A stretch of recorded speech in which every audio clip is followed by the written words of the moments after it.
we sent thee not, but as a mercy for all creatures. Life of Muhammad, sallallahu alaihi wasallam.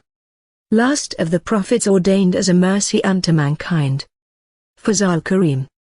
Contact Fazale Kareem at Karachi, Pakistan. Mobile number 092-300-256-5845 or mail at fazalekareem@yahoo.com. Contents. Forward. AI Preface 2. Chapter 1. Arabia, Geographical Position. Pre-Islamic Arab Civilization. Global View of Islam. Christianity in the 6th and 7th centuries. Persia. Melting pot of civilization. Buddhism in India, 250 BC. India. Emergence of Islam. Spiritual condition of Christianity. Social debasement of Arab society. Sanctity of Mecca. Political condition of Arabia. Abdullah son of Abdul Muttalib, father of Prophet Muhammad, SAW. Chapter 2. A prophet is born. Birth of Muhammad, SAW. Muhammad's youth. Personality of Muhammad, SAW. Some supernatural occurrences in Muhammad's life. Reconstruction of Kaaba in quest of truth. First revelation. 610 AC. Waraka bin Nawfal, the curious Aishite. Muhammad's mission takes off. Invitation to join Islam. Resolution of Abu Talib to defend Muhammad. Conversion of Hamza. Emigration to Abyssinia. Conversion of Umar ibn al-Khattab. Temptation of worldly honors. Delegation of Utbah Abu Jahl. Vows. Companions of the cave. Pagan goddesses. The false story of Muhammad's reconciliation. Proclamation of social boycott of Banu Hashim and Banu al-Muttalib. Social and economic boycott. Annulment of the boycott. Return of the exiles. A wrestling bout. Male offspring of the Prophet. Al-Isra or nocturnal ascent of the Prophet. The year of sadness. Persecution intensified. The Prophet turns for help to Chapter 3. Array of hope from Yathrib. First pledge of Akbar. Jews and Arabs in Yathrib. Second pledge of Akbar. 13th year of the Prophet's mission. The Quraysh and the Akbar. Emigration to Yathrib. Conspiracy to murder the Prophet. Miracle in the cave. The Hijrah of the Prophet. The Prophet acquires a plot for the mosque. The call to prayers. Muhammad, SAW, elected chief of Banu Najjar. Chapter 4. Muhammad, SAW, in the role of statesman and nation builder. Charter of Rights, the new constitution. Construction of Medina, text of constitution. Chapter V. Wars for survival and self-defense. Fighting for survival. Prisoner of war. Effects of the victory at Badr. Battle of Uhud. The Jewish tribes. Banu Nadir expelled. Prophet's secretary, Zayd ibn Thabit, appointed. The Battle of the Ditch. Proclamation of pilgrimage. Covenant of Riwan. Treaty of Hudaybiyah. Abu Jandal son of Suhail ibn Amri. Expedition to Khyber. Plot to poison the Prophet. Jews in the midst. Treatment of Jews by the Arabs. Fadak. An episode concerning humanitarian aid to the Meccans during a famine. Pilgrimage fulfilled. The Prophet marries Maymuna and Khalid. Enters Islam. Expedition to Mu'atta. Quraysh violates the pact. Chapter V. The conquest of Mecca. Abu Sufyan meets the Prophet, professes Islam. Prophet Muhammad enters Mecca. Prophet in the house of God. The Prophet destroys the idols. The Battle of Hunain and siege of the raid on Tabuk. Ali left behind in charge of Medina. Chapter 7. The year of the deputations. Letter to ruler of Egypt, the Roman governor. Letter to Khosrow, emperor of Pars, Persia. Letter to Pope of Rome. Letter to Jews of Khyber. Letters to chiefs of Akbar. Letter to the people of Magna. Christians of Najran. The pact with Najran. First letter to Negus, king of Ethiopia. Reply of Negus. And third letter. Pilgrimage led by Abu Bakr. Chapter 8. Command to fight the polytheist. Farewell pilgrimage. What is Islam? Prophet explains who are the righteous. The Holy Quran commands married life of Prophet. Veil and chastity. Episode of Ali at Ghadir al-Qum. The Prophet owns Ali. Chapter 9. Impostors. Prophet falls ill. The last moments. The succession and burial. Ansars meet in the hall of Bani Sa'ida. Muhammad, SAW, the greatest of mankind. A homage. Prophecies concerning the advent of the Prophet Muhammad, SAW. AI. Forward. My late, revered father, Maulvi Muhammad Qasim Khan Saib, of Hyderabad, Deccan, India, who was an eminent educationist, writer and scholar, was the first Muslim to bring out an explanatory translation of the Holy Quran in a South Indian language, Telugu, the mother tongue of 97 million people of Andhra Pradesh, In the year 1944, along with a 200-page commentary explaining and discussing the teachings of Islam in a broader perspective of studies in comparative religion, between Islam and Hinduism and Islam and Christianity. The Hindu intellectuals and the religious elite of Andhra Pradesh paid him glowing tributes for his scholarship and his style in expounding the message of Islam in a new light. Sir C. R. Reddy, M.A. Kantab, the then Vice-Chancellor of Andhra University, observed, "Your Telugu translation of the Holy Quran is a work of the highest merit and deserves the highest publicity. The matter is of supreme importance, the style elegant, clear, impressive, your notes pointing out coincidences and harmonies and parallels between the Quran and the Hindu scriptures are a monument to your scholarship and power of thought." In his preface to the second edition, 1945, he said that he would bring out a biography of the Prophet Muhammad, SAW, for providing a fuller appreciation of the religion of Islam to the Telugu-speaking public, but due to disturbed circumstances he could not complete the work. There is no dearth of biographies of the Prophet Muhammad, SAW, in English, but this one has been written with a new angle, and I hope that the readers will find the work more informative, more instructive, concise and handy. May Allah, the most merciful, most gracious, accept my humble contribution to glorify His Apostle. Amen. Fazale Kareem.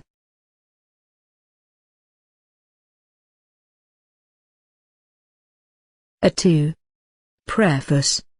Prophet Muhammad, may peace be upon him, was the last of a line of the biblical prophet ordained by God and sent among the Arabs to preach the unity of God and the universal brotherhood of mankind. In the course of his preaching for 13 years in Mecca, he suffered persecution of the harshest type at the hands of pagan Arabs, the vilest of the people that ever lived on the face of the earth, but he faced them with humility, patience and wisdom. He was born in the noblest family of the elite tribe of Quraysh, whose preeminence was recognized by the rest of the tribes of Arabia.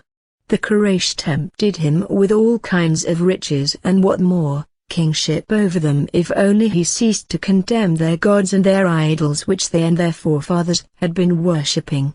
They sent an ultimatum to Abu Talib, the uncle of Muhammad. They went in person in a delegation a second time, and said, "You have a high and lofty position among us, and we have asked you to put a stop to your nephew's activities, but you have not done so. By God, we cannot endure that our fathers should be reviled, our customs mocked and our gods insulted. Until you rid us of him, we will fight the pair of you until one side perishes." Thus saying, they went off. Abu Talib was deeply distressed, sent for his nephew and told him what his people had said. "Spare me and yourself," he said. "Do not put on me a burden greater than I can bear." The apostle thought that his uncle had the idea of abandoning and betraying him and that he was going to lose his help and support. He answered, "O my uncle, by God, if they put the sun in my right hand and the moon on me left on condition that I abandon this course, until God has made it victorious, or I perish therein, and I would not abandon it." Then the apostle broke into tears, and got up. As he turned away, his uncle called him and said, "Come back, my nephew," and when he came back, he said, "Go and say what you please, for by God, I will never give you up on any account." The apostle gathered strength and continued to call the people to abandon idolatry and believe in one God and fear God and seek His forgiveness and piety, adore God who created you. Soon, Hamza, an uncle of the apostle, converted to Islam, and within 3 days of this event, Ammar, an avowed enemy of the faith, started from his home determined to kill Muhammad, but dramatically changed his mind and forthwith presented himself before the apostle and converted to Islam. Ammar was a firebrand, a leading notable commanding respect and obedience. The conversion of Ammar and Hamza, in the 6th year of Prophet's mission, added strength to the small community of the believers. Quraysh were now really felt alarmed lest Ammar and Hamza gain the upper hand over the Quraysh. more and more people were joining the fold of Islam. The notables of Quraysh gathered one day outside the Daba and decided to send for Muhammad and to negotiate and argue with him. Muhammad appeared before them promptly. Now they wanted to tempt him with all sorts of worldly honors, even kingship over them if he abandons his faith. The apostle replied that he had no such aspirations. He sought not money, nor honor, nor sovereignty, but God had sent him as an apostle, and revealed a book to him, and commanded him to become an announcer and warner. He had brought them the messages of his Lord and given them good advice.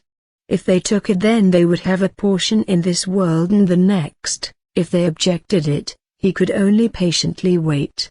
They said, "If you won't accept any of our propositions, you know that our people are more short of land and water, and live a harder life than we, so ask your Lord, who has sent you, to remove for us these mountains which shut us in, and to straighten out our country for us, and to open up in it rivers like those of Syria and Iraq, and to resurrect for us Aqab Kilab, for he was a true sheikh, so that we may ask him what you say is true or false.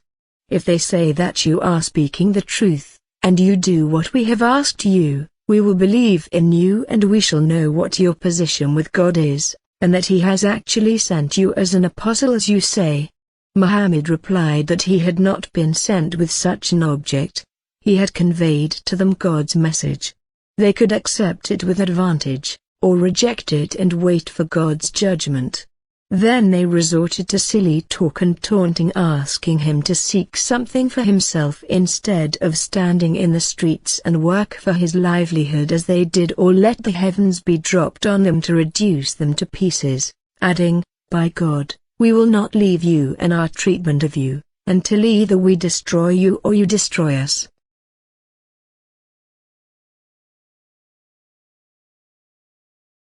One day, when his assembly of the Quraysh was sitting in the mosque of Babi, Rabia, who was a chief, addressing the assembly, said, "Why should I not go to Muhammad and make some proposals to him which, if he accepts in part, we will give him whatever he wants, and he leave us in peace?" They all thought that it was a good idea. Uthba went and sat by the Prophet and said, "O my nephew, you are one of us, as you known, of the noblest of the tribe, and hold a worthy position and ancestry. You have come to your people with an important matter, dividing their community thereby and ridiculing their customs, and you have insulted their gods and their religion, and declared that their fathers were unbelievers, and perhaps you will be able to accept."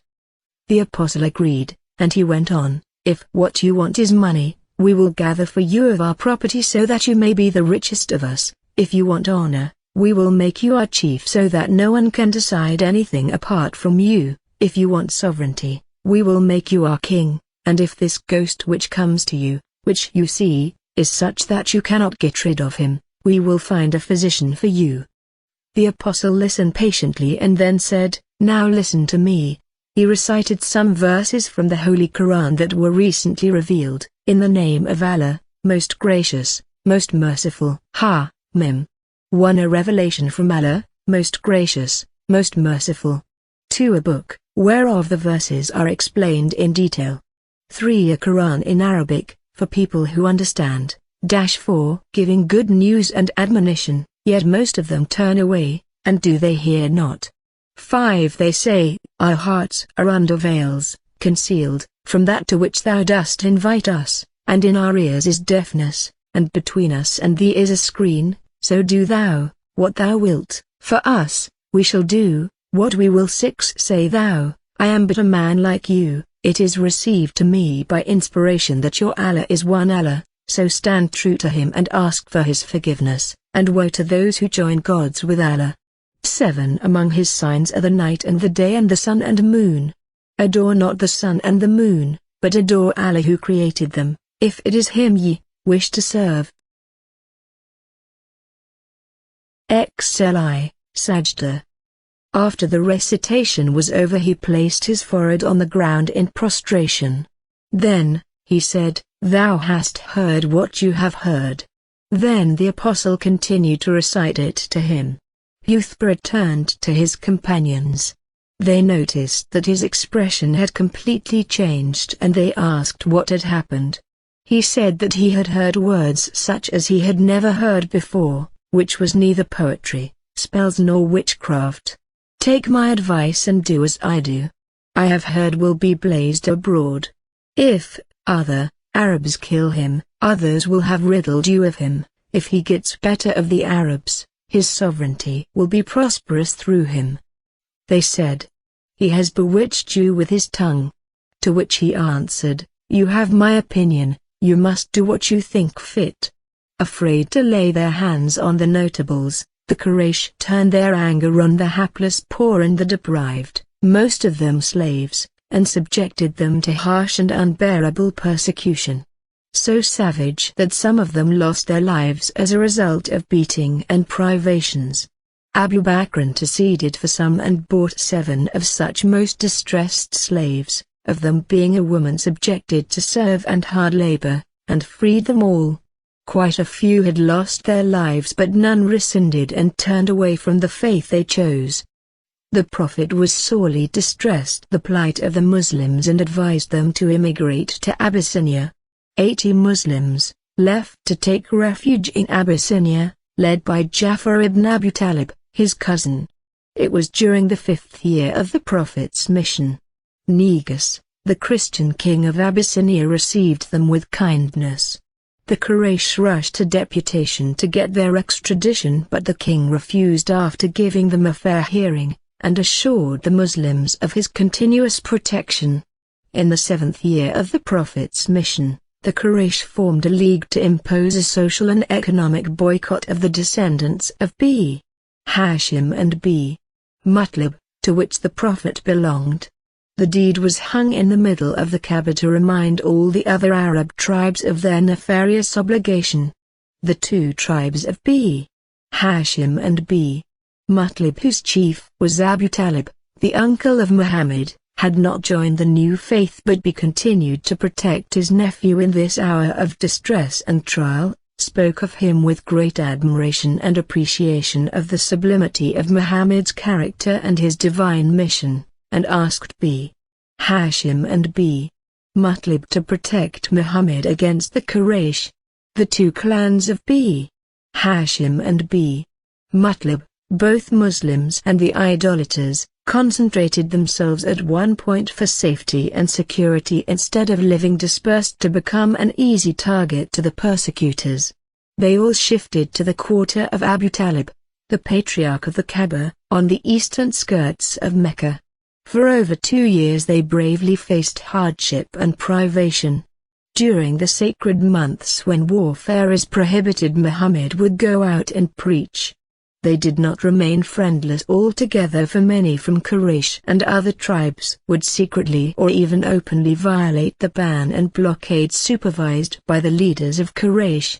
Overtaken by a sense of shame, some elders and some of those who had affixed their name to the deed took the initiative and gathered together in the Kaaba and decided to revoke the boycott.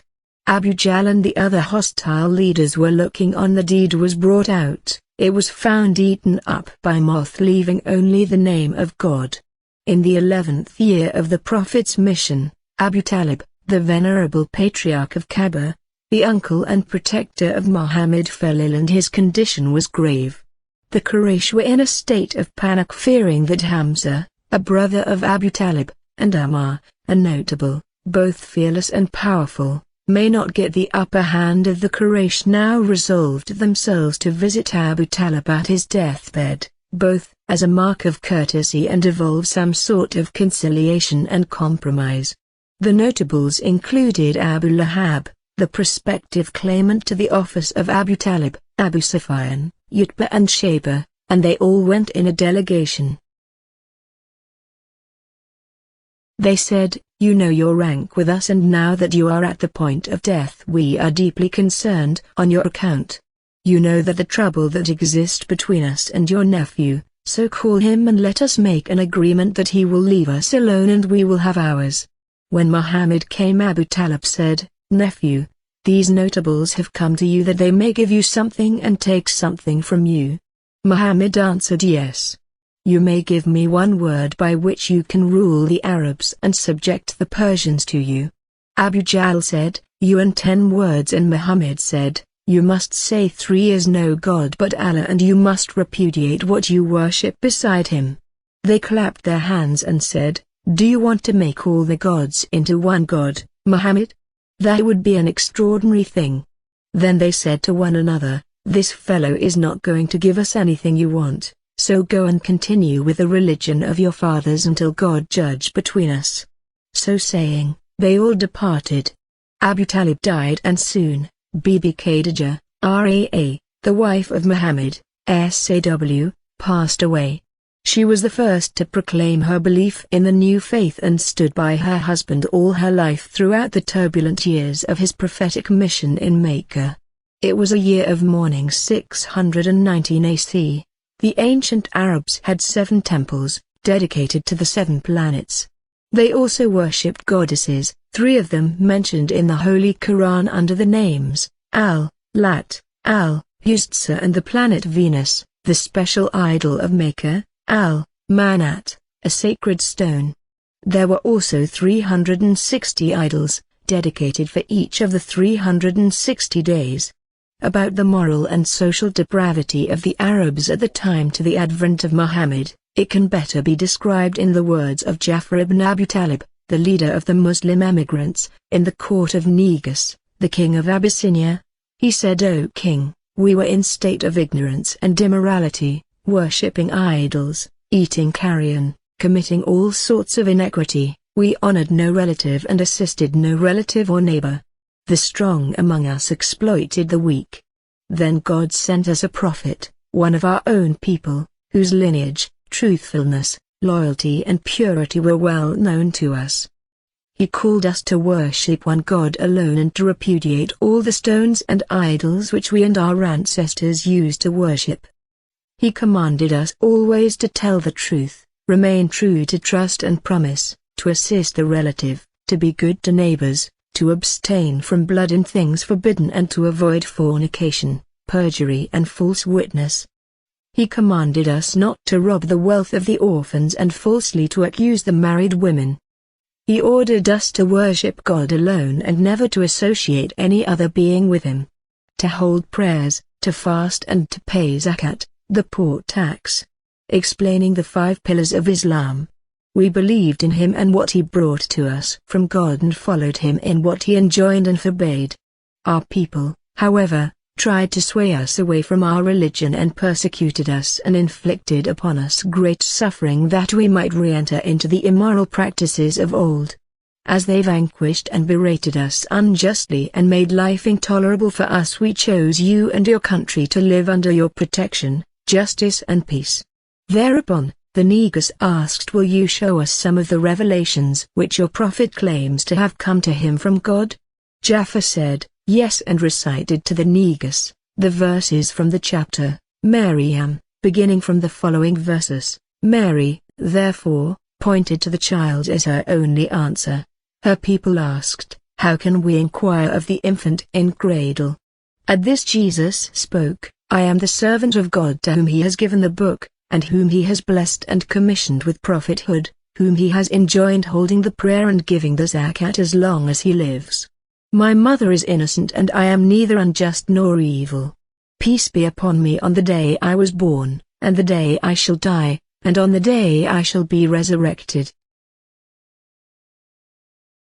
When the patriarchs heard the statement conforming as it did the message of the Evangel, they were pleasantly surprised and said, "These words must have sprung from the same fountainhead from which the words of our Master Jesus Christ have sprung."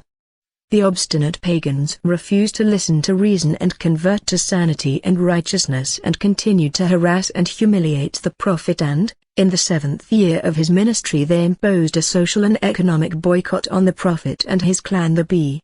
Hashim and B. Mutlib, which lasted for over 2 years until it was revoked through the intercession of a saner element of the elders.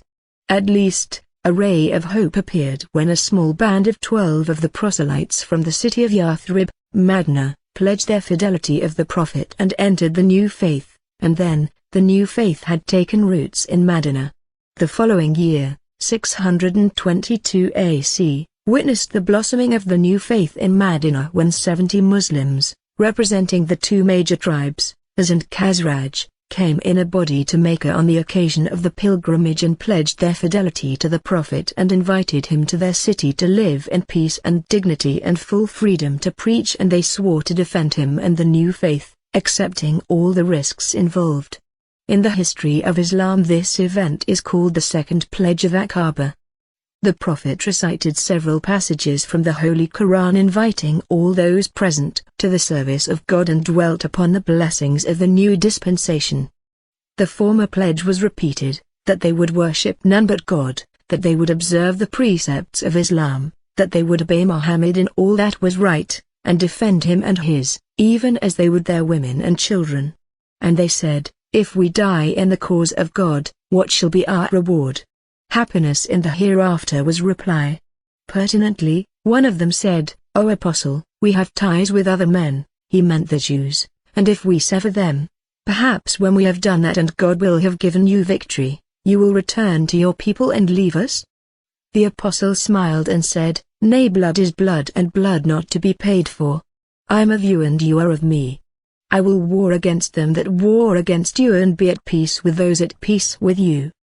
The Apostle stood by that promise and passed away to his eternal abode amidst them. Even after he had entered Mecca triumphantly without resistance, he returned to Medina, leaving a governor to look after the affairs of Mecca.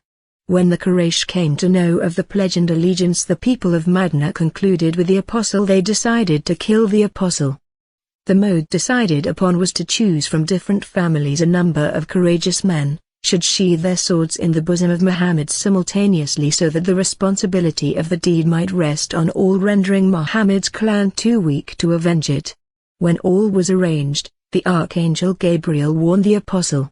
The Quraysh surrounded Muhammad's house one night and kept a night-long vigil, but providentially the Apostle made good his escape, leaving Ali on his bed, and arrived safely in Medina, where he was given a right royal reception. The day of his arrival marks the commencement of the Islamic calendar, and Islam took off, and within a decade, the entire peninsula of Arabia converted to Islam and their social fabric transformed metamorphically, and within the next 5 years Islam emerged as a world religion and a world power, before which the Persian Empire disappeared and the Byzantine Empire crumbled and the concept of kingship and divine right demolished, establishing the principal people's rule by consent and sovereignty of God as the foundation and guiding principle of Islamic polity. Indeed, this was the greatest revolution in the history of civilization.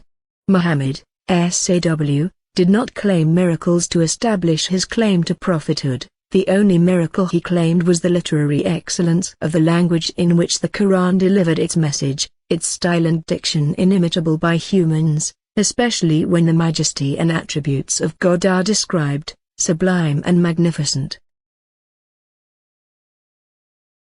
1. And to this miracle did Muhammad himself chiefly appeal for the confirmation of his mission, publicly challenging the most eloquent men in Arabia, which was at that time stocked with thousands whose sole study and ambition it was to excel in elegance of style and composition, to produce even a single chapter that might be compared with it. I will mention but one instance, out of several, to show that this book was really admired for the beauty of its composition by those who must be allowed to have been competent judges.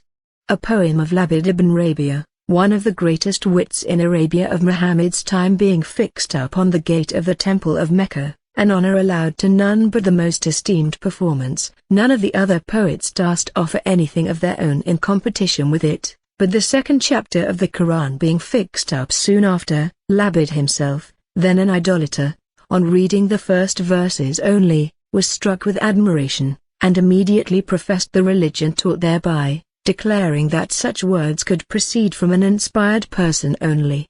1. Regarding the purity of the scripture, Holy Quran, Sir William Muir, another noted biographer of the Prophet, observes, there is probably in the world no other work which has remained 12 centuries, now 14 centuries, with so pure a text, and it is our belief that it will so continue to remain forever, a fact which verifies the following prophecy mentioned in the Holy Quran. God says, we have surely sent down the Quran and we certainly preserve the same from corruption. The greatness of Muhammad, the achievements and accomplishments of Muhammad, may peace be upon him, are by itself a miracle, living miracle for all time to come. For 13 years he preached to a pagan people steeped in idolatry and vice, suffered the worst persecution but bore it all with superhuman patience and dignity, remaining steadfast in his faith in his mission, blazed the message of God throughout the peninsula, and then he was forced to emigrate under the threat of death. He settled in Medina, where he emerged as the founder of a state, too, a republic, as against the age-old concept of kingship, which means dynastic rule by divine right. He was an apostle of God, but the state he founded was not a theocracy, and he did not name a successor. Perforce, he had to fill the role of a warrior for the survival of his faith. He fought in self-defense, and in the process, he conquered and he transformed the pagan warrior tribes into a noblest spirituals brotherhood, transcending the barriers of race and color and territorial barriers, emerging on the world scene as the greatest civilizing force, dominating half of the then-known world in the course of 10 years, heralding a new era, a new civilization in the history of mankind. Islam, the religion he preached, he proclaimed, is not a new religion. It is the continuation of the religion of Abraham, the religion of the forefather of mankind Adam, the religion professed by Moses and Jesus Christ. Equality, liberty and fraternity were no mere slogans, they were a living reality in the life of the faithful. His last sermon, delivered from the Mount Arafat on the occasion of his, last pilgrimage in the 10th year of Hijrah, 632 AC, he proclaimed, "Ye people, listen to my words, for I know not whether another year will be vouchsafed to me after this year to find myself amongst you at this place. Your lives and property are sacred and inviolable amongst one another until ye appear before your Lord, as the day and this month is sacred for all, and, remember, ye shall have to appear before your Lord, who shall demand from you an account of all your action. Ye people, ye have rights over your wives, and your wives have rights over you. Treat your wives with kindness and love. Verily you have taken them on the security of God. Keep always faithful to the trust reposed in you, and avoid sins. Usury is forbidden. The debtor shall return only the principal, and the beginning will be made with the loans of my uncle Abbas son of Abdul Muttalib, and your slaves. See that ye feed them with such food as ye eat yourself, and clothe them with the stuff ye wear, and if they commit a fault ye are not inclined to forgive, and then part from them, for they are the servants of the Lord, and are not to be harshly treated. Ye people, listen to my words and understand the same. Know that all Muslims are brothers unto one another." 1, 2, quoted, Sale, cited by Sir Said Ahmed Khan. Ye are one brotherhood. Nothing which belongs to another is lawful unto his brother, unless freely given out of good will. Guard yourself from committing injustice. Let him that is present tell it unto him that is absent. The same day, after he had said the mid-afternoon prayers, Prophet Muhammad, SAW, received the last revelation. Today have I perfected your religious law for you and fulfilled my favor to you, and it has been my good pleasure to choose Islam for you as your religion. V/3 Ma'idah, and he recited this revelation to the congregation. He acquitted himself well by superhuman patience and perseverance, and God's pleasure was the crowning glory of his apostolic mission in his own lifetime. His closet companion of the cave, Abu Bakr, who succeeded the Prophet to his temporal role as the constitutional ruler or the Republic of Medina, realized that with the completion of the divine message, the Prophet's life was soon to come to a close. The Prophet passed away to his eternal abode after 3 months in the 11th year of the Hijra calendar, corresponding to 8th of June, 632 AD. Edward Gibbon and Simon Ickley, History of the Sassan Empire, p/54, has observed, "It is not the propagation but the permanency of his religion that deserves our wonder. The same pure and perfect impression which he engraved at Mecca and Medina is preserved after the revolutions of 12 centuries, now 14 centuries, by the Indian, the African and the Turkish proselytes of the Quran. The Mohammedans have uniformly withstood the temptation of reducing the object of their faith and devotion to a level with the senses and imagination of man. I believe in one God and Muhammad the Apostle of God, is the simple and invariable profession of Islam. The intellectual image of the deity has never been degraded by any visible idol, the honors of the Prophet have never transgressed the measure of human virtue, and his living precepts have restrained the gratitude of his disciples within the bounds of reason and religion. I acknowledge the debt of gratitude to all those authors from whose writings I have gained much and quoted profusely. Fazale Kareem. Chapter 1. Arabia, Geographical Position. The Arabian Peninsula is situated at the confluence of three continents, Africa, Asia and Europe. It is bounded on the west by the Red Sea, on the east by the Persian Gulf and that of Oman, on the south by the Indian Ocean, on the north it reaches the ancient Babylon and Syria, separated by the narrow Isthmus of Suez. The north-western side adjoins with the land of Israelites, known by the name of Canaan. The Greeks called it Phoenicia and in the Middle Ages, it was called Palestine. Rectangular in shape, it is over 1,000 kilometers long and as much wide. It is a vast expanse of desert, devoid of rivers, with little rainfalls and vast stretches of desert. From the south, west winds blow at high speeds, forming and blowing off sand dunes which are capable of burying whole armies or caravans. Nature has, however, graced the land with bounties too. There are steppes too with exceedingly fertile patches of land cultivated for thousands of years, studded with thriving villages and towns inhabited by settled populations. Such fertile territories are to be found along the borders of the peninsula. In the south-west is Yemen, called in antiquity by the name Felix, Arabia or Fertile Arabia. In the south is Hadramaut, the home of frankincense and myrrh, highly prized throughout the world. The central Arabian highland of Najd with its isolated mountains, long stream valleys, called wadis. Its steppe on which graze the finest Arabian horses, considered there, noblest in the world, and Yamama, lying south-west, considered the central granary of Arabia, more than enough of grain for the entire population of the peninsula. Hijaz, the part of Arabia lying between Syria and Yemen, is glorified by Kaaba, the house of God built by the Prophet Abraham, PBU, and the Prophet Ismail, PBU, the ancestor of Prophet Muhammad, SAW, by virtue of which the city of Mecca came to be regarded as the center of pilgrimage, and all Arabs venerated Kaaba, and visited the city annually for the performance of all rituals connected with Hajj and Umrah with utmost devotion. In the pre-Islamic days 360 idols were placed in Kaaba representing the many deities the pagan Arabs worshipped. The city of Mecca was ideally situated at a small distance of 40 miles from the port town of Jeddah. Wherever there is a great gathering from all nooks and corners of the country, commerce thrives. Hijaz is a mountainous country, runs along the coast of the Red Sea and includes Medina also, situated at a distance of 370 miles, 4 days' journey. The distance from Mecca to Sana'a or Aden, 30 days' journey, to Cairo, 31 days' journey. Mecca is situated between Yemen on the right and Syria on the left at an equidistance of 30 days' journey.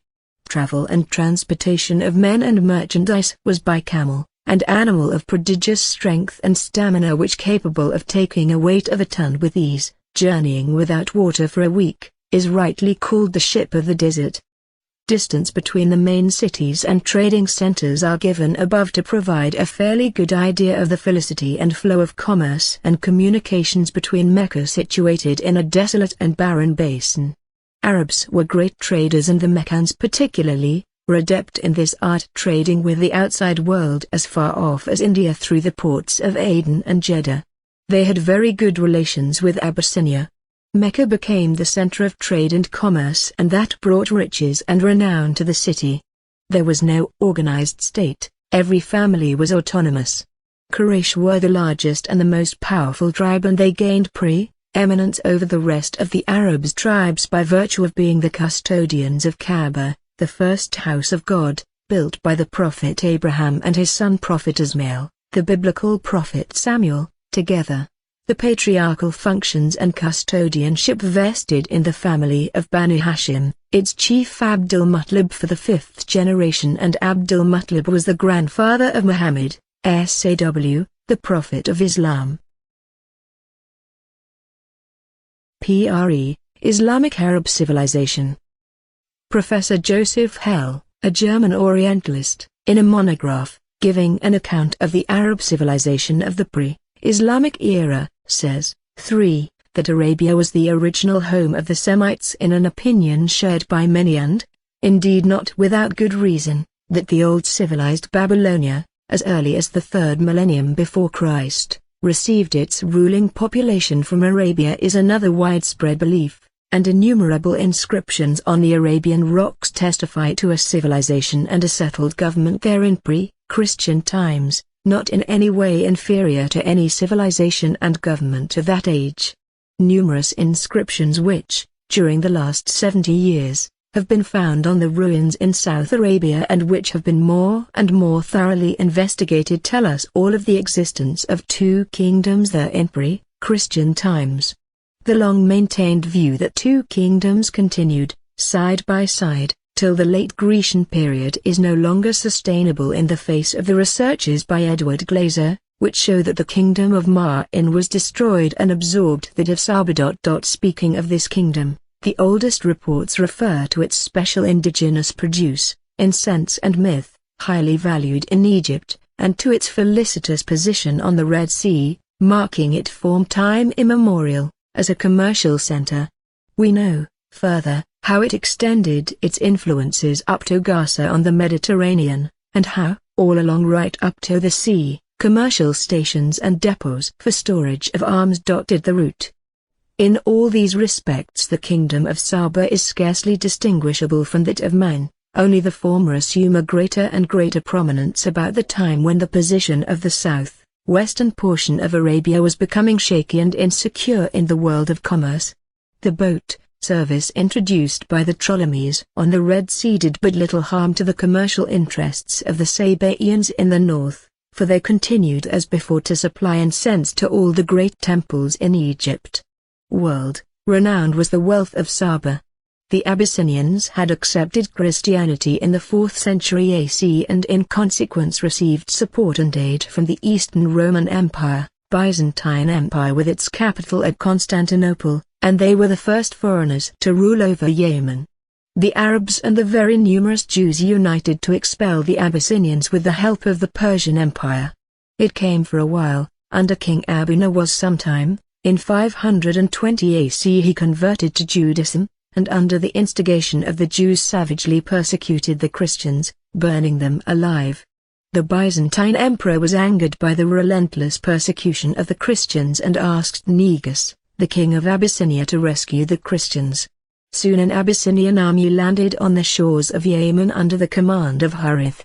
Zanawas was killed in the battle that ensued, 535 AC. Aba succeeded as victory, and it was under Aba, the Abyssinians tried to conquer Hijaz in 569 AC with an avowed object to destroy Kaaba, but met with a terrible disaster. The Abyssinian rule over Yemen lasted for about 50 years when it was overthrown by the desert Arabs, who restored to power the Himyarite dynasty with the help of the Persian emperor. Subsequently, Hadramaut, Murrah and Oman were added to the Persian Empire.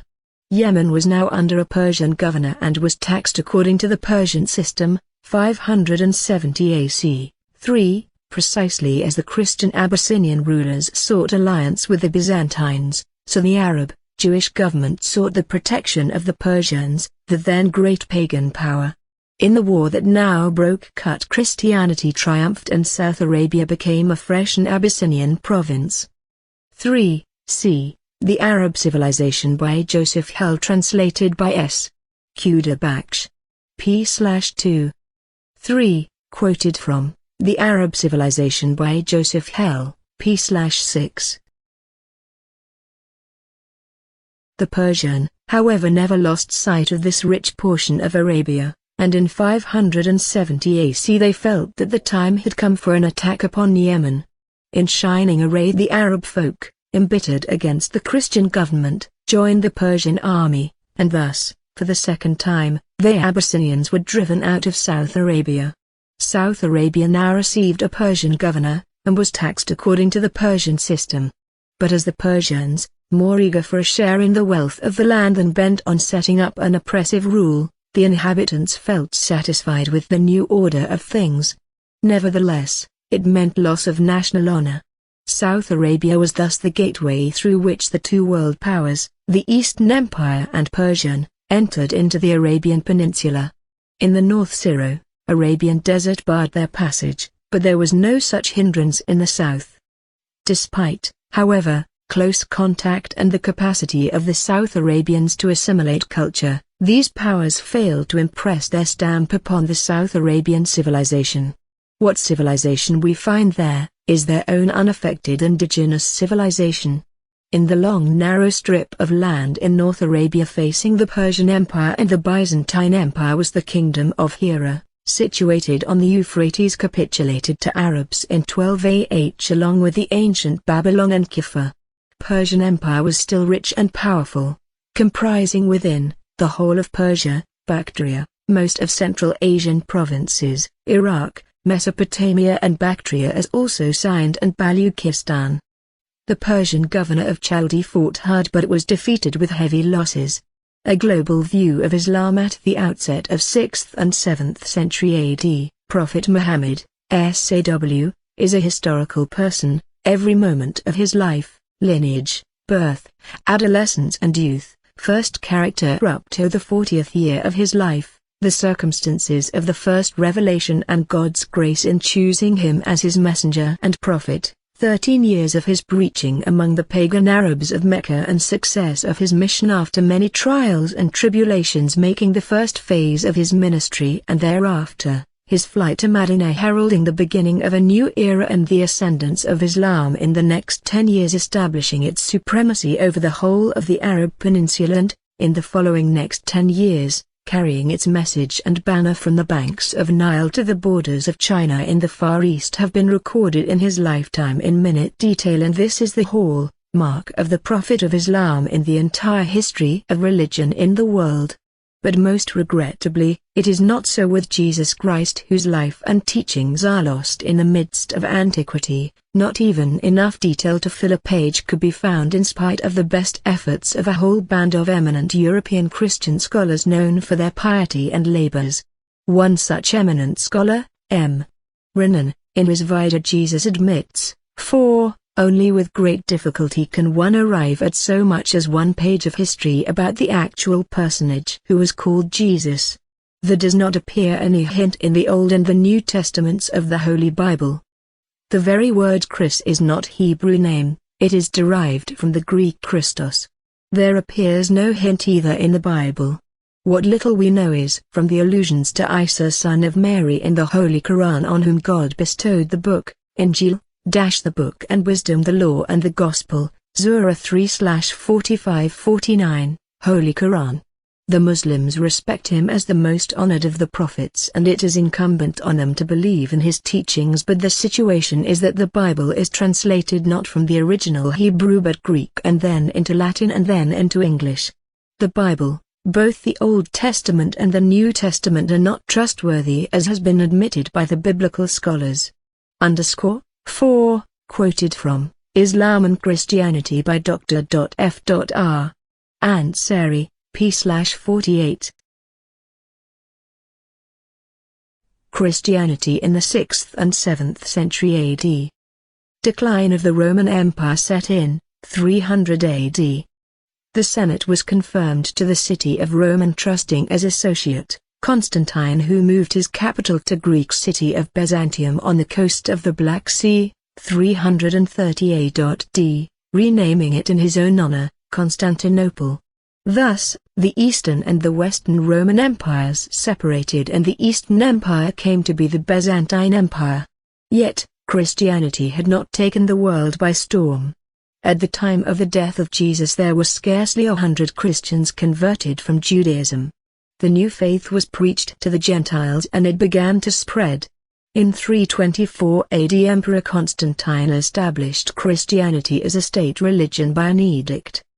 By this time it had split up into several idolatrous creeds: Christianity and Judaism.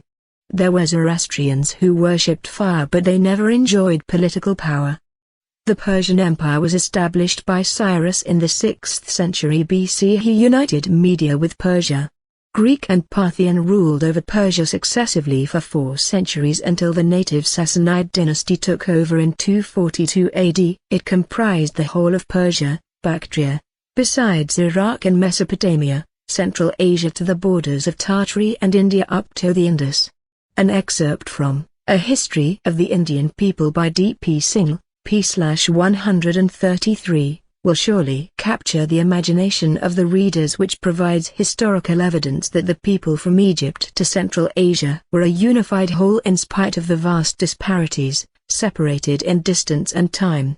He writes, a pictorial form of writing which is yet to be deciphered was in use in the Indus Valley, 3000 BC. It resembled in essential features those of Sumer, Egypt and Minoan Crete. A number of seals of Indian design and workmanship have been found at various sites in the Euphrates and Tigris areas. Knobbed pottery vases and cotton came from India, and the discovery of Harappan manufactures, situated in Punjab, Pakistan, indicates commercial contacts. Trade between Indus Valley and Euphrates seems to have been very brisk. As a result, there were similarities between these cultures, but each had its distinctive character determined by local conditions. There was a fundamental unity of ideas between them, presumably the result of commercial contact between India and the West, despite political fluctuations, and with continued unbroken until the decline of the Roman Empire. While the link goes to remote antiquity, there is definite evidence that the earliest known link between the Indian and Mediterranean cultures. According to Jewish chronicles, as early as 975 BC, the king of Tyre, Hiram, acting jointly with Solomon of Judea, had sent his fleet to bring ivory, apes, peacocks and precious stones from the port of Ophir, which may or may not have been a port on the western Indian Ocean, but unmistakably the objects imported were Indian origin. During the period of Vedic civilization, 1500 BC onwards, close resemblance between language and mythology, religious traditions and social institutions of Indians and Iranians on the one hand, and those of the Greeks, Romans, Celts, Germans and Slave on the other are noticed. The Hittite kings of Mitanni, kings belonging to the 15th or 16th century BC, bore Aryan names, and the names of the Vedic gods, Indra, Mitra, Varuna and Asvins, whom they called by the Vedic title, Nasatya, in their cuneiform inscriptions. They based on linguistic evidence. The gods, for example, of heaven, earth and sun, were common to the ancient Greeks and Indians, and they were primarily the forces of nature. These arrangements indicate that the two people must have been in close contact at some early period or had a common origin. But neither had any recollection of those times.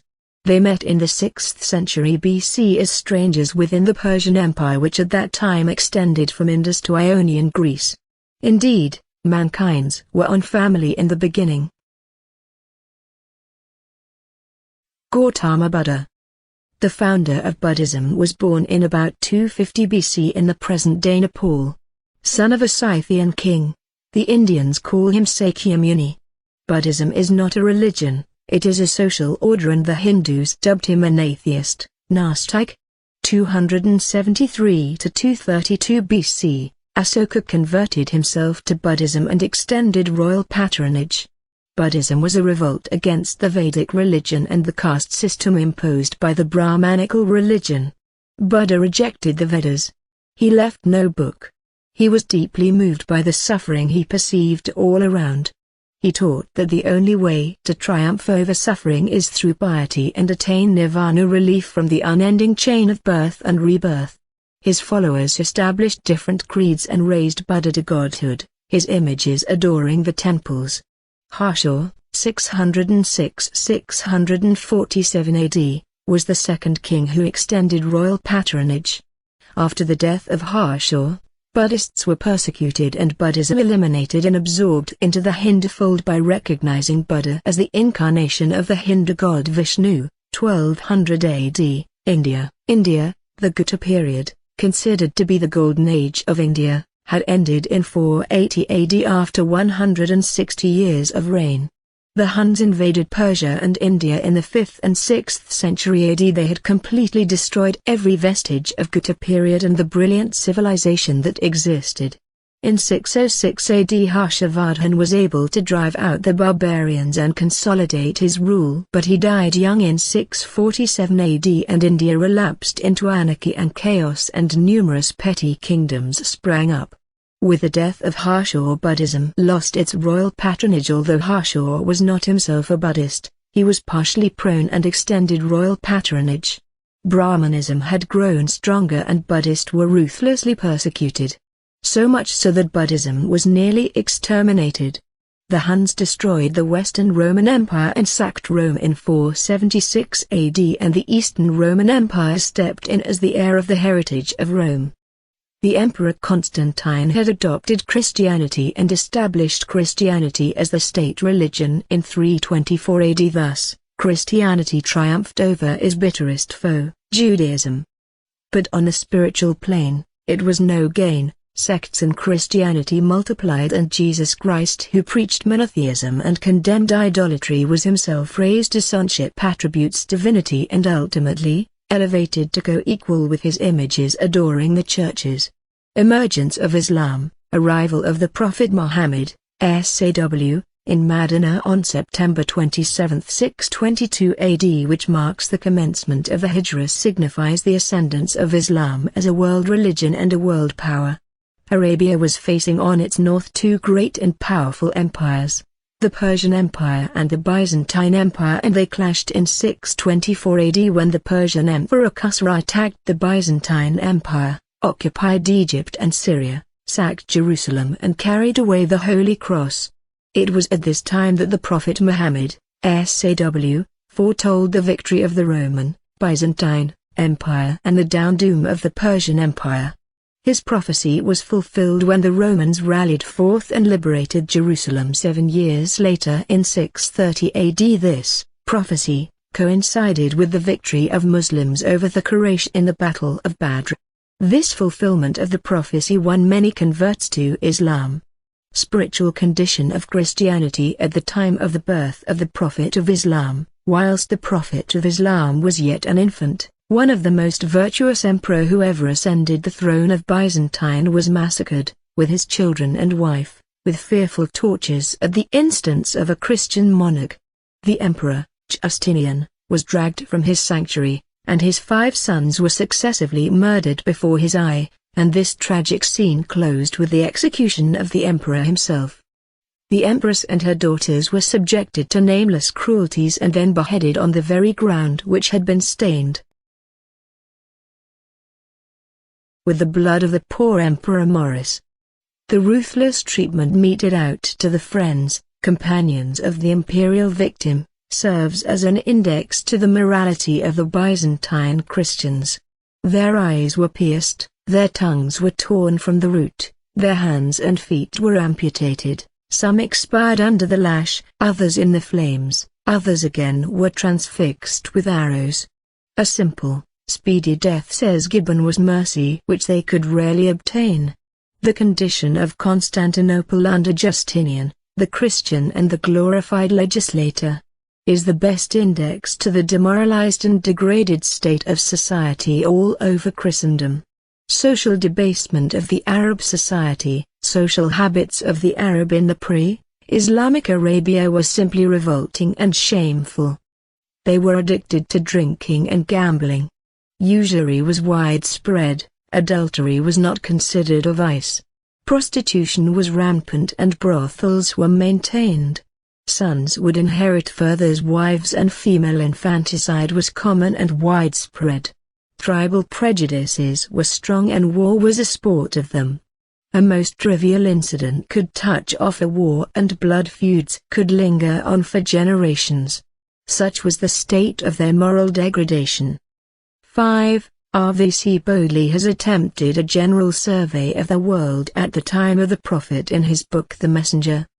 He writes the Arabs did not command any respect in the 6th century world. As a matter of fact, no, none counted very much.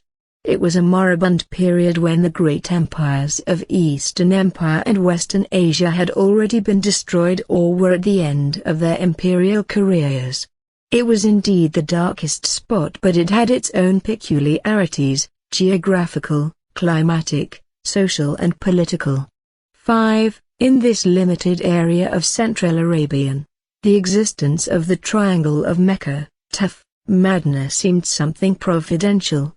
Mecca, desertic, deprived of water and amenities of agriculture, in physical features represented Africa and the burning Sahara. Scarcely 50 miles from there, Taf presented a picture of Europe and its frost. Medina in north was not less fertile than even the most temperate of Asiatic countries like Syria. If climate has any influence of human character, this triangle, standing in the middle of the major hemisphere, was, more than any other region of the earth, a miniature reproduction of the entire world. And here was born a descendant of the Babylonian, modern Iraq, Abraham and the Egyptian Hagar. Muhammad, SAW, a Meccan by origin and yet with stock related, both to Medina and Taf from the point of view of religion. Arabia was idolatrous. Only a few individuals had embraced Christianity, Judaism and Mazdaism. They had preserved the right of the pilgrimage to the house of the one God, the Kaaba, an institution set up under divine inspiration by their ancestor Abraham, yet the 2,000 years that separated them from Abraham had caused to degenerate this pilgrimage into spectacle of a commercial fair and an occasion of senseless idolatry which, far from producing any good, only served to ruin their individual behavior, both social and spiritual, politically and economically. In spite of the comparative poverty and natural sources, Mecca was the most developed of the 3 points of the triangle. Of the 3, Mecca alone had a city-state, governed by a council of 10 hereditary chiefs who enjoyed a clear division of power, between the 10 principal families of the tribe of Quraysh: 1. A minister of foreign relations, 2. A minister guardian of the temple, 3. A minister of oracles, 4. A minister guardian of offerings to the temple, 5. One to determine the torts and damages payable, 6. A minister for the municipal council or parliament to enforce the decisions of the ministries, 7. A minister for military affairs, 8. Taxes to aid pilgrims, 9. Senate, 10. Justice in cases of tort. 5. Amir Ali, Spirit of Islam, cited from Edward Gibbon. 5. Quoted from Dr. M. Hamidullah, Introduction to Islam p/34. Justice in penal cases and guardianship of Kaaba were combined, and this ministry vested in the family of Banu Hashim, the family of the Prophet Muhammad, SAW. The Meccans were able to obtain permission from the neighboring empires and the king of Abyssinia to enter into agreements with the tribes that lined the caravan routes and transact import and export business. Such was the condition and state of affairs in Arabia when Muhammad, SAW, was born. Sanctity of Mecca. Mecca was declared a holy city of the pagan Arabs and entry was closed to the Christians and Jews, without permission, and even when permission was given they were bound not to speak in Mecca about their religion. So there were no communities of Christians of Jews in Mecca. Political condition in Arabia. Thus at the beginning of the 7th century AC, Central Arabia was not even externally organized as a state. This makes it all the more remarkable that precisely that portion of Arabia which was wholly uninfluenced by the neighboring civilizations should be the issuing point of the great Islamic movement.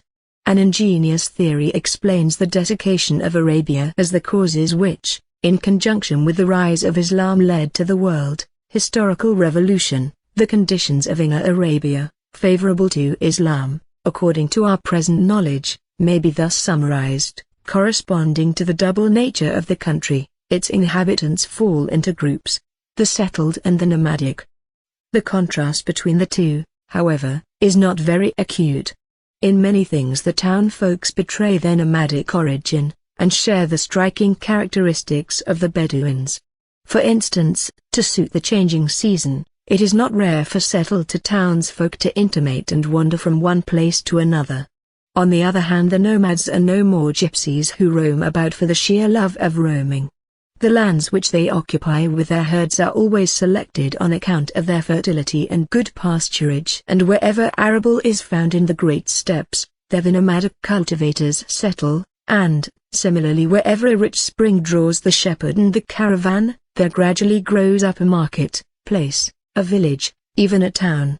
In spite there were in Central Arabia large towns and villages whose inhabitants, like the nomads, cherished tribal ties and upheld tribal rights.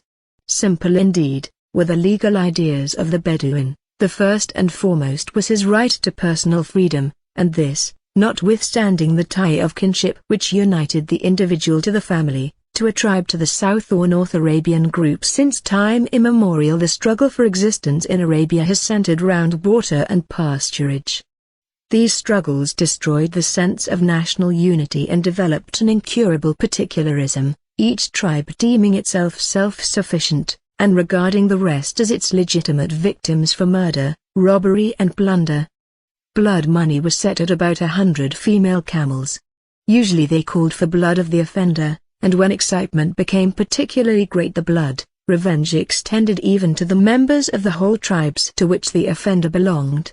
If the struggle for existence split the Bedouins up into fragments and made them hostile to each other, the common fight against stubborn and malignant nature drew them closer together, and the result was the one duty to which the old Bedouin acknowledged and which they carried to a fault: hospitality. Not unlike the oldest South and North Arabian states which waxed and waned with the rise and fall of commerce, in Central Arabia, too, commerce accompanied culture and civilization. The Arabs had always a passion for aromatics. They imported these from India. From India also came via Aden, the best swords, and from Abyssinia by ship, came slaves. In addition to the import of these articles which were distributed to all parts of Arabia, there was a heavy inland trade also in native goods. Saudi Arabia supplied superfine leather and valuable materials for dress. North Arabia supplied corn and weapons. At Al-Hira flourished a saddle industry.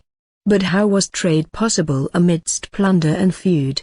And how, again, in view of the territorial peculiarity of Arabia, where between cultivated lands the desert intervened, making intercourse difficult and well-nigh impossible? Against the perils of insecurity the Arabs, from time immemorial, sought and found a remedy in the introduction of a holy truce. While 8 months were allotted to the savage sport of feuds, 4 were set apart for complete peace and cessation of hostilities. Of these 4 months, 3 followed in unbroken succession: the 11th, the 12th, and the 4th month of the year. The 4th fell in the middle of the year and called a sudden halt to strife. While the 3 successive months of the peace were reserved for religion, the 4th was set apart for commerce. For the one or the other purpose the Bedouins of Arabia came to the inhospitable but nonetheless easily accessible Hijaz, for Hijaz was accessible alike from the south, from the north, and from the west.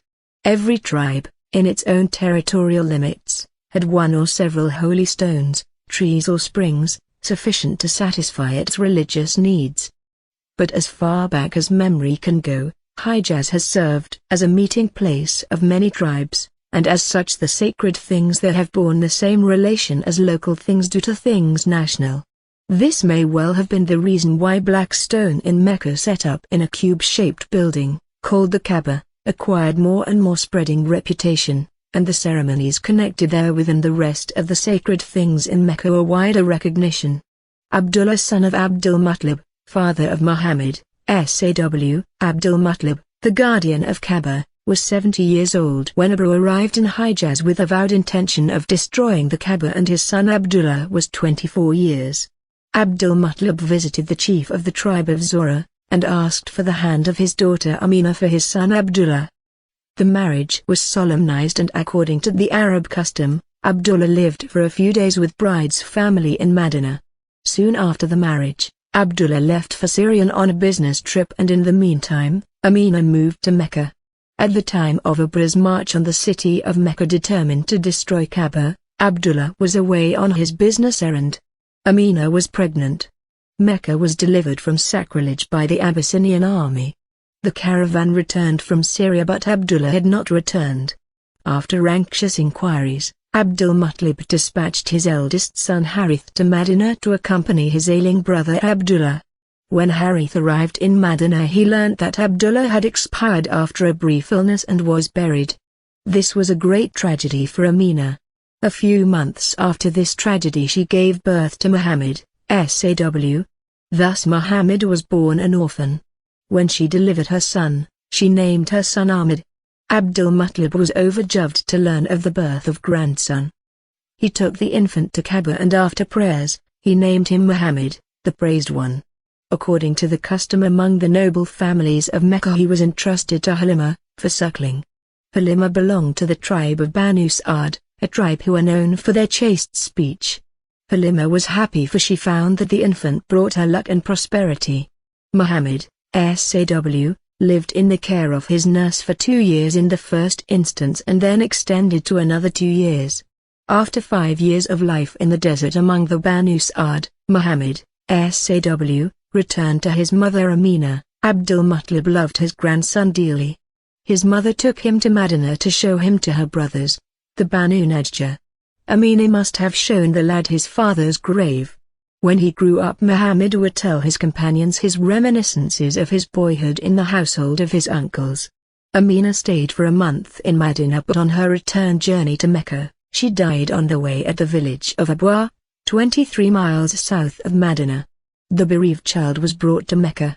2 years later, when he was 8, his grandfather, Abdul Muttalib, now 80, died, leaving him under the protection of his son, Abu Talib. Chapter 2. A Prophet is Born. Birth of Muhammad, SAW. Evidently, the stage is set for the reception of a new order and a prophet for the emancipation of mankind and a new religion to provide guidance along a right path. Everywhere, all over the world, mankind was at turmoil, struggling against oppression, tyranny and religious persecution, sunk in debasing idolatry and receding back to the pagan past. It was at this critical juncture that Muhammad, SAW, was born in Mecca in the heart of the Arabian Peninsula, on Monday, the 12th day of Rabi' al-Awwal, corresponding to 20th of April, 571 AD, in the early hours of the morning. According to the Arab tradition, it was the year of the elephant 570 AD, propitiously, a sign of the divine grace. Muhammad, SAW, was born 55 days after the frustrated invasion of Hijaz by Aba, the Abyssinian governor of Yemen, who came with a formidable army including cavalry and elephants, an animal the Arabs had not seen, entered Hijaz and was camping near Mecca, with the avowed intention of destroying Kaaba. His raiding party had seized the Quraysh cattle's herds, including 100 camels belonging to Abdul Muttalib. The Meccas met in a council to consider the grave situation. It was found unwise to fight and they decided to evacuate the city and return to the surrounding hills. Abra sent for the nobles of Mecca. Abdul Muttalib, the patriarch of Kaaba, declared that he will not fight Abra. Abra was very much impressed by the deportment of the old patriarch, now 70 years old, and became friendly and asked him if he has a favor to seek. Abdul Muttalib asked for the return of the 100 camels the raiding party had seized. Abra was surprised and asked him why he had not implored him for the safety of Kaaba instead of return of his camels. Abdul Muttalib replied deftly that the camels are his property and Kaaba is the house of God who will take care of it. The camels were returned and the Arab chiefs returned to the city. Abdul Muttalib fervently prayed at Kaaba for the defense of the honor of Kaaba and the people of Mecca. Next morning, seated on the richly caparisoned rightly elephant, Abra marched toward Mecca. The Meccans had evacuated the city, taking refuge on the hilltops surrounding Mecca. But Abra's elephant knelt down in the vicinity of the city and would not budge. The sky grew black and a great swarm of birds appeared, swooping down and raining pebbles, spreading pestilence and death. Panic prevailed everywhere. The elephant refused to move and knelt down. The fighters scattered and fled. Abra retreated fast and died before he reached his capital Sana'a. The Kaaba was thus saved from destruction, and the people who were taking refuge on the surrounding hills returned in safety. This was something so very extraordinary an event that the Arabs started to call the year of the elephant in commemoration as their new calendar. This is no fable, a historical event, and there is a reference in the Holy Quran, Surah 105 al-Fil. Art thou not aware of how the Sustainer dealt with the army of the elephant? Did he not utterly confound their artful planning? Thus he let loose upon them great swarms of flying creatures which smote them with stone, hard blows of chastisement preordained, and caused them to become like a field of grain that has been beaten down to stubble. See the elephant, stone-hard blows is a metaphor. The earliest commentators stated that it was for the first time epidemic spotted fever appeared in Arabia. Allegorically, flying creatures were carriers of the strange infection that spreads fast. Whatever it is, the invading army was instantly stricken with natural forces and overtaken by doom. The event enhanced the esteem and reverence associated and with the offices of custodianship of the House of Kaaba, which vested in Muhammad's SAW grandfather Abdul Muttalib, for the last 4 generations right from 400 AD. Thus, if the Kaaba had not been providentially saved from destruction by Abra the Abyssinian governor of Yemen, backed by the might of the Byzantine Empire, perhaps history would never have unfolded a new revolution that is destined to change the face of the world for centuries to come. Abyssinian was a Christian kingdom since 4th centuries AD, and incidentally, it was Negus, the king of Abyssinia, who offered refuge to the persecuted bands of Muslims who sought asylum and protection from their pagan persecutor of Mecca. Muhammad's youth. Muhammad spent his boyhood and youth under the care of his uncle Abu Talib. Abu Talib was not rich, but he loved his nephew most. He led a caravan to Syria, and Muhammad, a boy of 12, accompanied him. He worked as a herdsman too, as the prophets Moses and David of yore. In his youth he was modest and honest, free from vice. He grew up into manhood. There lived in the city a wealthy lady, who had developed business, and Abu Talib learnt that she was organizing a caravan. Abu Talib spoke to her recommending his nephew Muhammad for an assignment. She readily agreed. Muhammad was accompanied by her slave Maysara. The caravan made its way through the well-known routes and centers which were familiar to Muhammad. The trip earned handsome profits beyond her expectations. Muhammad was now 25 years old, handsome and noble, with reputation of being trustworthy. His upright character and charm won him the love of Khadijah. She expressed her desire to her lady friend, who took the lead in obtaining the acceptance of Muhammad, SAW. Khadijah was 40 years old. Their marriage was solemnized. This opened a new chapter in the life of Muhammad. Muhammad gave her a dowry, 20 female camels. He moved to her house. His esteem in the city was elevated, and his modesty, in manner and speech, made him lovable. Personality of the Holy Prophet Muhammad, SAW. According to the tradition of his companions, Muhammad, SAW, was distinguished by the beauty of his person, an outward gift which is seldom despised, except by those to whom it has been refused. Before he spoke, engaged on his side the affection of a public or private audience. They applauded his commanding presence, his majestic aspect, his piercing eye, his gracious smile, his flowing beard, his countenance that painted every sensation of his soul, and his gestures that enforced each expression of the tongue. In the familiar offices of life he scrupulously adhered to the grave and ceremonious politeness of his country. His respectful attention to the rich and powerful was dignified by his condescension and affability to the poorest citizens of Mecca. The frankness of his manner concealed the artifice of his views, and the habits of courtesy were imputed to personal friendship or universal benevolence. His memory was capacious and retentive, his wit easy and social, his imaginations sublime, his judgment clear, rapid and decisive. He possessed the courage both thought and action. Although his designs might gradually expand with his success, the first idea which he entertained of his divine mission bears the stamp of an original and superior genius. the son of Abdullah, was educated in the bosom of the noblest race, in the use of the purest dialect of Arabia. The fluency of his speech was corrected and enhanced by the practice of direct and seasonable silence.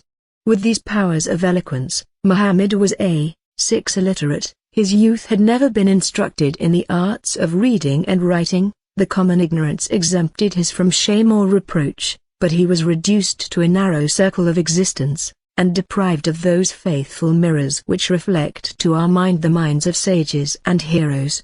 Yet the book of nature and man was open to his view.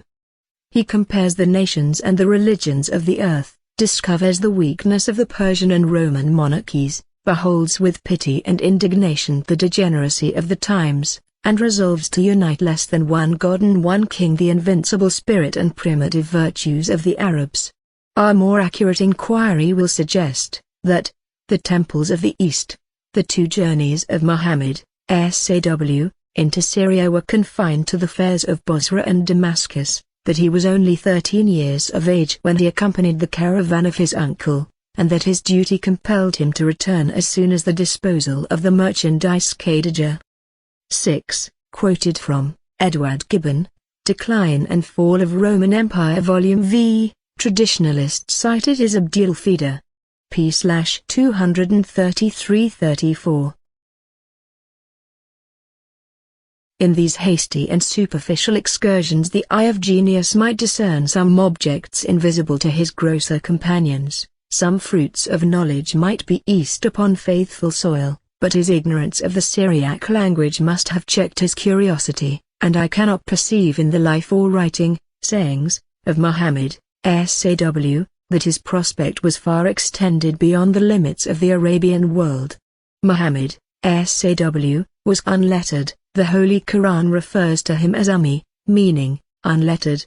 Arabic language was only a spoken dialect at the time he was in his 40th year, writing just having been introduced. Only a very few knew how to write. If a miracle is called to attest his prophethood, is it not enough that born amongst a people bereft of learning and intellect, living in a desert, himself unlettered and unschooled, should preach a religion of lofty universal ideals and transform the Arabs into the most civilized race and the harbingers of a world civilization and culture in a course of 2 decades? Is it not a historical fact that the teachings of Islam inspired reformation of the Christian Church and elevated the Christian West into the modern civilization? The Holy Quran commanded the Prophet to announce, "Say, O men, I am sent unto you all, as the messenger of Allah, to whom belong to the dominion of the heavens and the earth. There is no God but He, it is He that giveth both life and death, so believe in Allah and His messenger, the unlettered prophets, who believeth in Allah and His words, follow Him that, so, ye may be guided." Surah 7'F/158. Some really natural occurrences in Muhammad's life, miracles are fond children of faith, said Voltaire. And such occurrences are invariably associated with the lives of prophet and the chosen few. One may choose to call them portents or signs of the divine will. One such sign was the miracle of the birds, depicting how the invasion of Hijaz by Abra, the Abyssinian governor, was frustrated on the eve of the birth of the prophet. A minor incident has been narrated by the early traditionalist and the contemporaries of the Prophet Muhammad, SAW, at the age of 4 or 5 while he was under the care of his nurse, Halima. While he was playing, it is said, 2 men, dressed in white, took hold of Muhammad, laid him down, opened his abdomen and took something I know not what and went away, said his playmate, his foster brother, who ran to report to his parents. Halima ran to the place, embraced the lad who was stranding calm and ran home. This episode is narrated in the Holy Quran in the following words: "Had we not received your spirit, literally opened your chest, and dissipated your burden which was galling your back." Surah 94/13, Alam Nashara, 1:4. We may take this to be a divine operation to immunize Muhammad, a prophet in the making, against vice and keep it purified to receive God's message. Another remarkable event may be narrated, a historical event, connected with his public life, in the 35th years of his life, relating to the reconstruction of Kaaba. Reconstruction of Kaaba. A sudden flood had shaken the foundations of Kaaba, which cracked its walls. Kaaba had no ceiling and the treasures it housed were exposed to thieving. Superstition stood in the way of rebuilding Kaaba with doors and windows and any other alteration, and they did not have the expertise either. Right at that time, a ship belonging to a Byzantine trader coming from Egypt was washed ashore. The trader was skilled in building trade.